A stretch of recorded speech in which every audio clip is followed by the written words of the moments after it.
Hey, I want to welcome everybody to Maros Motivational Podcasts. My name is Tyrel Sperry. I'm hosting for us today, and I'm doing it because it's Dontrell's birthday, and Whoop, so whoop. that's right. Whoop whoop. So one of the things that Dontrell's passionate about is sharing experiences and helping people and putting everything together. And so I have the opportunity to kind of give back what he's been given, and so that's what our treat is for you guys today. So for his birthday, we're doing an interview of him. So we'll start by having Dontrell tell you guys a little bit more about himself. So Dontrell, Well, Tyrell, yes, thank you so much, Tyrell. I appreciate you uh, taking the time to do this interview with me. It means a lot. And yes, a little bit about myself. Well, I'm from the state of Texas, and you know, I've been able to really enjoy getting to know so many people just over the years, especially through our faith, through our church. And I love that in each person that I meet, I feel like I learn and grow from. And so I didn't want those lessons and those honest, hardworking mentors to go unnoticed. I felt like because I see a lot of the hard work that they do and a lot of the time and energy that they put into doing their part in making their communities and places of work and worship better places. I just wanted to do something initially to give back, and really just to give them praise for a lot of the stuff that goes unnoticed, and that they're not really looking for the recognition. You know what I mean? And I would say you're one of those people as well. So thank you for your example. oh, thank you. I don't feel like I did much, but I appreciate that. And I think that's often the case. Like when you find that a lot in people that sometimes they don't feel like they did a whole lot, but we don't want to undermine that experience that they've had and that they share with people. So it's kind of cool. What was it that kind of led to the podcast process? Like why podcasts to kind of, I guess, in a way, honor these people? That's a great question. So that came to be just because while I was in college, I had the opportunity to uh, do a podcast for the university where I went and also where I worked at for a short time. And while I was doing the internship, I learned about podcasting. And during that time, it was a kind of challenging time for me personally because I was trying to still find myself and what I wanted to do. And at the height of graduate school, I kind of just felt isolated because I was studying a whole lot. I was keeping myself in the library and with tutors and things. And I felt like I was neglecting a lot of people that were close to me. And so one night I remember just feeling just really bad. Like I was not being a good friend, that I was not showing enough appreciation to those people that had really made a difference for me. And so I honestly just prayed and wanted to know what I could do, to let individuals know. And I felt like I received, a personal revelation that just said that I could use the technology that was available, um, to do that with. And initially, I thought that would have been social media, like just direct messaging, like through words on social media. And that just didn't feel like enough. And then, I got continued like inspiration that no, like it was more interpersonal, being able to do it through this, like a medium, a platform kind of similar to radio. And I thought, yeah, okay, I can do that because I'd had some practice with it, by that point, and felt, somewhat okay, comfortable behind the mics. And so I thought, okay, and then the next few years after that, it was just a journey and trying to figure out the right way to do it. And the learning how to do what I could. That's pretty cool. I uh, I like how you mentioned how you feel comfortable behind the mic or getting comfortable behind the mic. I feel a little nervous You'll get in there. behind the mic. Yeah.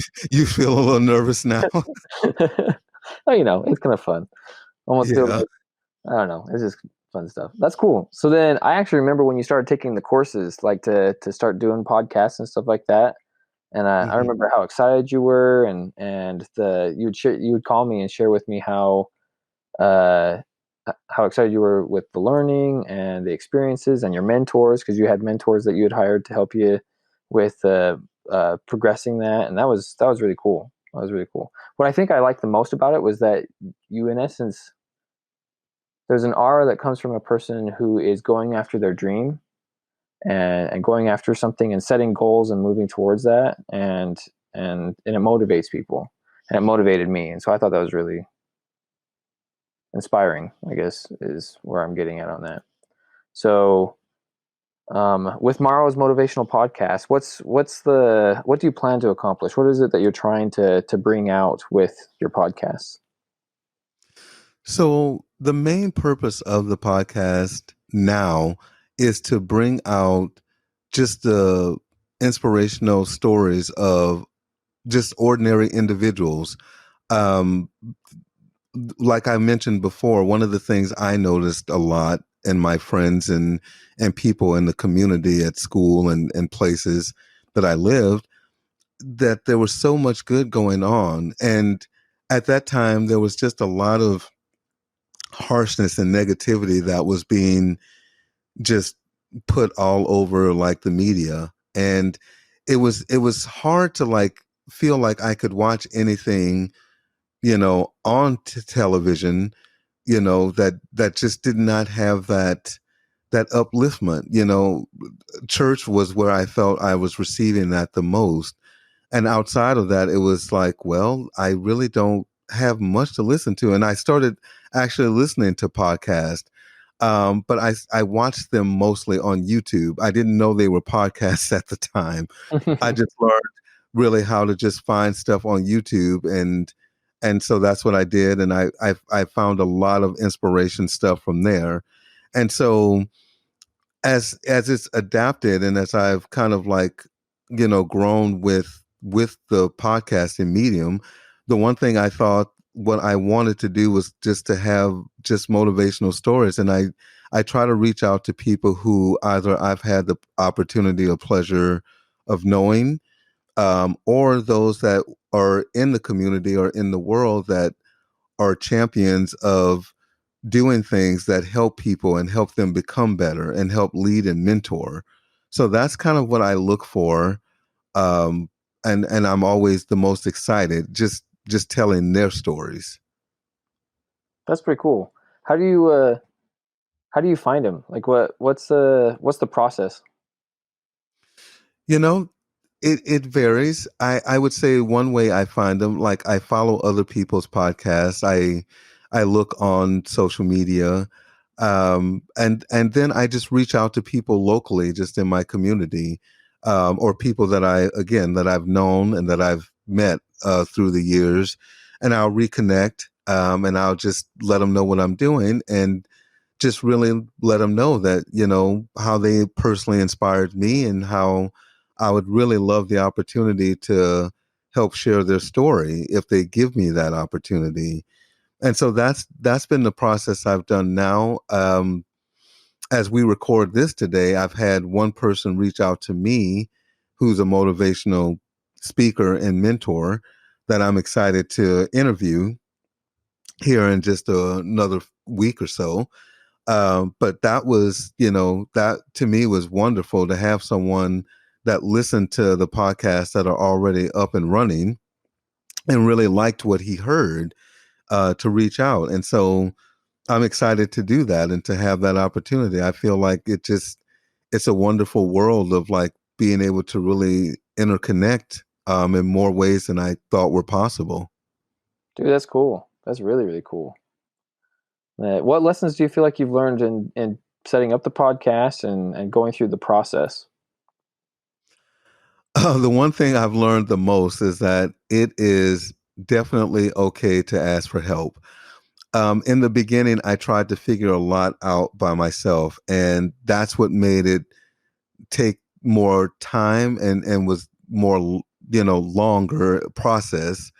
But, I didn't know who to ask.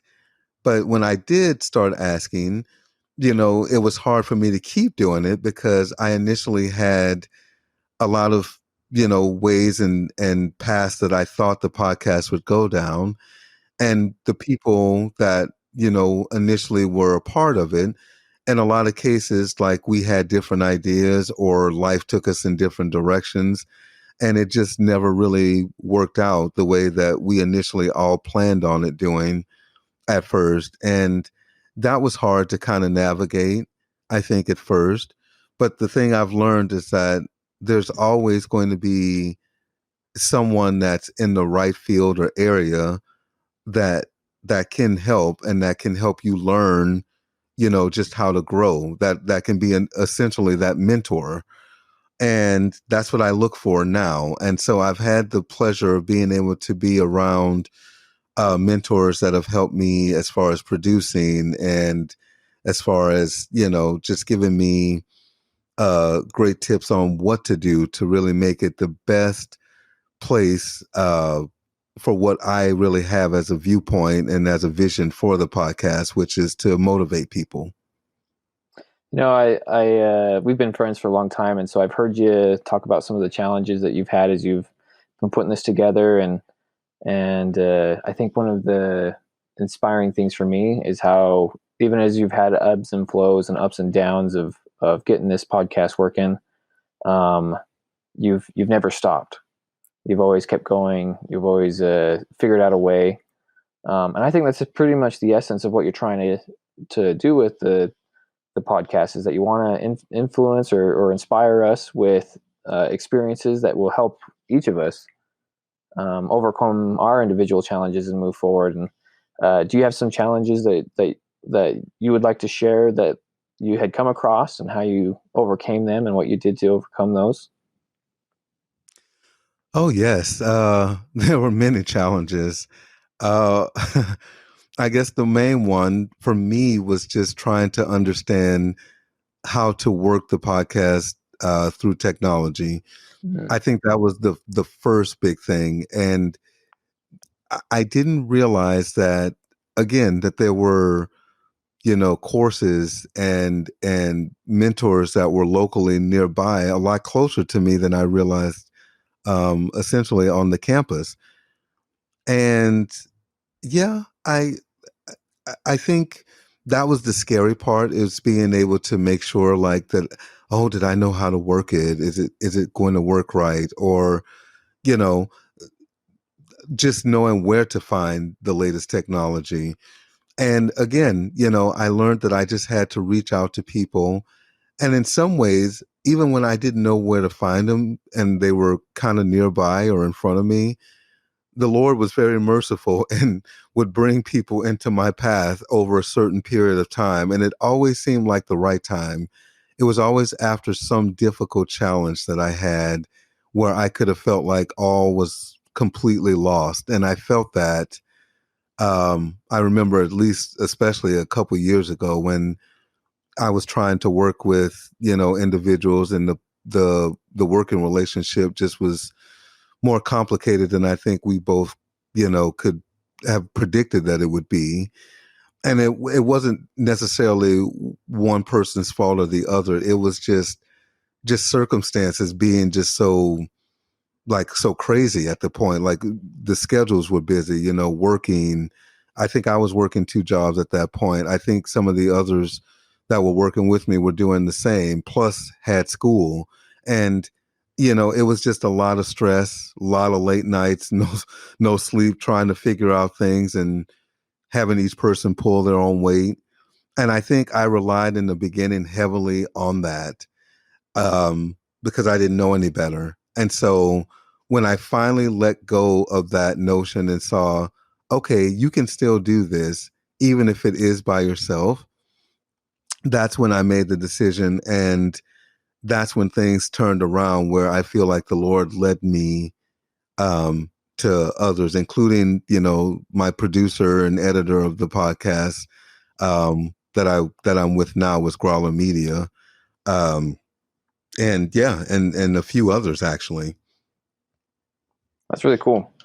So I'm going to change direction a little bit. So we've talked a lot about the creation of Maros Motivational Podcast, and we've talked about your process a little bit. Now I'm going to take us, to getting to know you better. So tell us a couple of things that you love. What's some of your favorite things? Oh my goodness. Well, some of my favorite things. Well, I love I love watching documentaries and biographies of individuals. I think that's probably the biggest thing that I do. I love staying up to date with current events when it concerns like journalism or the news. Um, I'm actually more of a like politics follower kind of person. I probably watch that more religiously than I watch any sport, just because I feel like I want to be in the know with what's going on in the world. And I really want to see. I mean, it's sad that I can honestly say that C-SPAN is one of my favorite pastimes, to not only watch like the leaders of the country like debating or talking about, their plans, but also even reading those bills that they put out. um that's the one thing that insomnia will do for you. I mean, if you really if you really find some good things to do, it's like, well, if it doesn't put me to sleep, at least I'll learn something by reading what's All going right. on. um I love being with friends. A lot of them, I live further away from now, and that seemed to be the trend, especially after school. Mm. um After school was finished, I should say. And then what else do I like? I like serving. I like serving in the community, serving in our church. Uh yeah, and now most recently, like trying to spend time with family as much as our schedules allow it to. Mm-hmm. It's nice to be closer to family. You just moved back closer to family, so That's that's true. definitely nice. Yes. It is nice to not be so far away. I didn't know you liked documentaries so much. I love documentaries. Absolutely love documentaries. You said you specifically like ones about individuals. Is that right? I do. I like history ones as well, but usually like if it's focused on like an individual. So like if I'm watching something like about history, like if it's I may see something and I'll watch like a George Washington Oh, or that's Abraham Lincoln. So I like watching and focusing on the actual, I guess, individuals. I do like learning the history too as well, but it's something about storytelling and just learning, because I find that I can connect like the threads of different people's stories with how it either compares to someone else. And when you see someone successful and like an avenue, like whatever it is, whether it's arts or, music or, whatever it is, the one thing I love connecting the threads to is that each story, even though it's unique and independent in its own right, it's a larger telling story, because it connects with why did the people become so successful in that medium that they chose, and how did they know that that's what they were supposed to do. And all of them say it's because they just realized that it was something that they were passionate about, and they knew it from a time when they were younger, that it was just something that was just there. And the challenge was discovering that for themselves and really just leaning into that, even despite the challenges or the naysayers, that they just didn't give up, and they wouldn't take no for an answer. They just figured out how to do it. So that, I think I love that. And because I can spot it anywhere in any motivational like talk or history. So that's, can't you tell I'm nerdy about it? I've just rambled about it all this time. That's okay. I think it's awesome. It kind of. I think I agree. I think that's what makes it so fun for me too, because it shows how, I guess, intertwined we all are. Right? There's so many things that are similar, but but there's those unique things about us that just make us tick. And Mm-hmm. and then, there's the community aspect of it as well. Like we tend to uh, I guess attract or draw to others that have similar things. Like you tend to, like, if you're trying to become better at something, it's often done through finding others who also have the same passions, right? Like if you're trying to become better at a sport, you tend to become friends with others who also want to be better at that sport or those things. Though I'm not very sporty, I'm not either. It's okay. so yeah. Well, that's cool.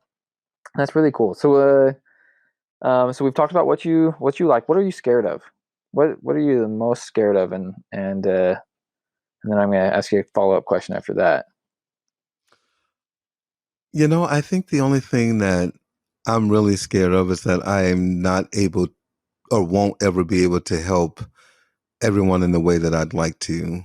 Um, I I pride myself on trying to be a good friend and on trying to really be as connected as I can be. But I know that there are places where I fall short. And it's just because of, again, circumstances, time, finances, work, because I work and have tried to like put myself towards an education career for a long time. And I've been working on that front to make that a reality. And so when you try to do so many things, you only have a certain amount of time left. And I always feel like, okay, I'm going to try to give that time to everything I can that can help. And so the podcast is one way I feel like I can do that. And, that it's relatively, more time friendly for me to do, despite a lot of things that I do have to do and I'm trying to work on. But I think that's the scary thing, is that I feel like that I won't ever really have enough time to help everyone or impact everyone that I'd like to. That makes sense. I get that fear. In fact, my wife and I were just talking about some of the challenges with that, because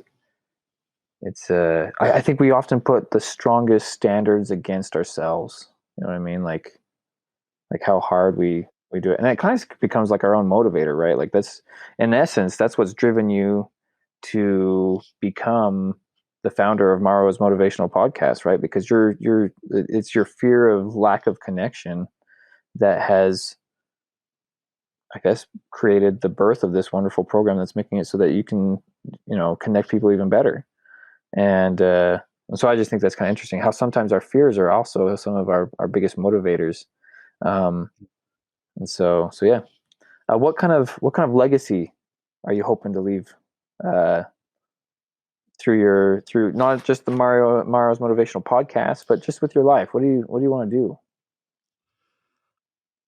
Well, the only thing I can honestly say I'd like to do is just be able to, like any legacy I'd leave, is just I'd want people to know that I really did genuinely love and care about them and appreciated everything that they chose to give me. I don't see myself as being anyone extra special or important. Um, and so whenever someone gives me, the kind of connection and friendship, like even you and I have, it's the one thing that means the most to me.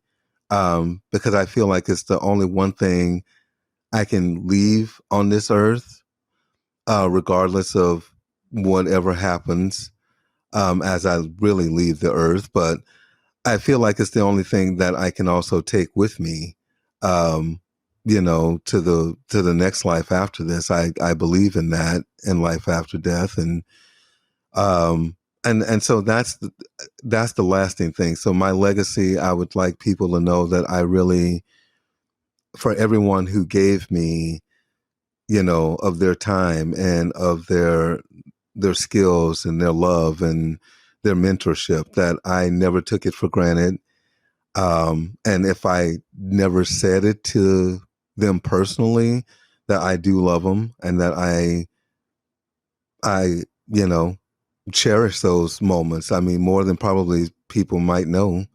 That's the thing that I think about constantly, and it is kind of what motivates me to not only stay connected to them, but to try to even connect the world to, in essence, their stories, because I really want them to see who those individuals are, not just to me personally, but to the world and the community, if they're given the chance to be, if people allow them to be. So I guess that's my legacy of what I'd want to leave from my life, and especially with the podcast. Dude, thanks. I want to add, I guess, a story, because I think you are doing that legacy. I'll start with the story of when we met, because that's kind of where your legacy started on me. And so I remember I had just started my mission with the Church of Jesus Christ of Latter-day Saints when we first met, and I just remember my the Elder Spackman, who I was working with, he says, "Yeah, Dontrell's coming to work with us," and I was like, "Oh yeah, whatever," because I don't even know what's going on, right? I'm still only been there for 3 weeks, I think, or if that. Mm-hmm. And I remember you had come and we met and we were driving around and going to all of the locations that we had. And I remember the music you were playing, top notch, like good stuff. I think you put it in there for us because it was like spiritual music and stuff. But it was my EFY, just because I just got off the mission, and yeah, I knew all of those good songs, dude. oh my gosh, it was so good. So I loved that. They were good songs. I remember. I forgot you were just off your mission. That's right. You had Yeah. just gotten off your mission, and man, we've known each other that long. That's crazy. 11 years. Yeah. So then I remember that, and then uh, you and I just clicked. Like you started sharing with me so many cool experiences that you had, how you came into the church, how you gained your testimony, all these different kind of things, and that all influenced me. Like I was young. I just started this. I guess technically we both were young, but like that just started a friendship that continued from then on. You moved to Utah shortly after that, and we stayed in contact, and Mm-hmm. You kept progressing through education and through everything like that, and I remember watching you as you were going through school and the stresses of school. I started school and then quit. I went on to something else, and now I'm back in it. Years later, Mm-hmm. and so your inspiration on that helped with me a lot. You are most diligent in making sure that everyone stays in contact. Like because of you, I've met so many of my good friends. I remember meeting McKay through you. You met Trevor and Nate through me. Mm-hmm. We've and Dirk. Can't forget Dirk. Of Mm-hmm. course, he served in the same mission for a little bit there, but Right. Ironically, I know, it was so cool. and but you have been, in essence, a binding agent for relationships, for not just me and many of our friends, but there are so many times that I'm meeting new people that either you had served with or worked with, or you're just connecting people all over the places you're going, and like Crockett, everybody, and so it's just it's a motivation to me. Your diligence and reaching out to people, and it just blows me away. I think it's really cool what you've been doing, and I want to wish you a happy birthday, man. This is really cool, putting everything together. I'm very impressed, very, very impressed. And so, other than that, Thank you so much. I really appreciate that, brother. I'm glad I was able to inspire you. I feel like you're absolutely right. We did connect really well, and I've always seen our friendship as a blessing, and I am so glad. Those were some of my happiest memories that I can recall. And you know, each season brings, I feel like the Lord brings you where you need to be, and make sure that you have what you need. Mm-hmm. And he did. And the season, and that specific season, I remember going up to your hometown and being able to be, you know, like visit you after your service, Mm-hmm. and of course, yeah, meeting Dirk and Trevor and Nate, all of those wonderful guys, and love. Yeah, we met McKay, and through Mm-hmm. Cody, you met Cody, and Oh, that's right, through yeah, Cody. Yeah. yeah, and it's great. I loved how everyone connected and how it just. I mean, that's also something I'd like to do with the podcast, and I feel like it's going to happen just like it happened naturally for us over time, Mm-hmm. and it'll happen in its season. But I'm very hopeful and, you know, very prayerful and feeling, you know, inspired by it, just like everything else. So, Dude, that's legit. Of course, I think that's old verbiage, isn't it? Isn't that so 90s legit, right? hey, that's our time period. We're going to stick to it, okay? We're still considered the millennial group, so we're fine.